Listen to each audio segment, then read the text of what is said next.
Welcome back. We hope you found our videos on sugar last week useful. Today we are going to discuss fat. A lot of us eat too much unhealthy fat. We all know too much fat is bad for us, but we don't always know how much or what type of fat we are eating. There can be a surprising amount of saturated fat in everyday food and drink. Children get a lot of their saturated fat from foods such as butter, cakes, chocolate biscuits, sausages and pizza. How does saturated fat affect our children? They might seem fine on the outside, but too much saturated fat can lead to the buildup of harmful fat in the body that we can't see. This can cause serious diseases in the future, such as heart disease, type 2 diabetes, and some cancers.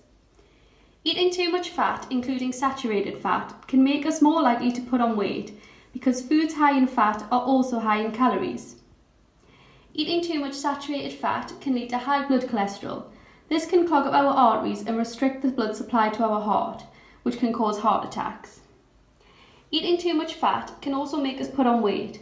This can stop our bodies producing enough insulin, which can lead to type 2 diabetes. Being overweight increases our risk of bowel cancer, but a diet high in fibre and low in saturated fat keeps our bowel healthy and reduces the risk of cancer.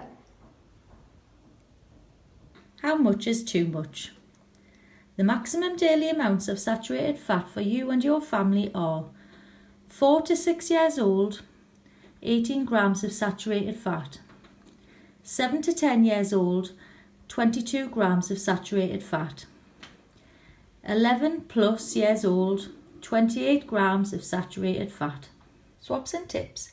You could cut back on saturated fat with these simple swaps. The good news is they're often lower in sugar and salt too.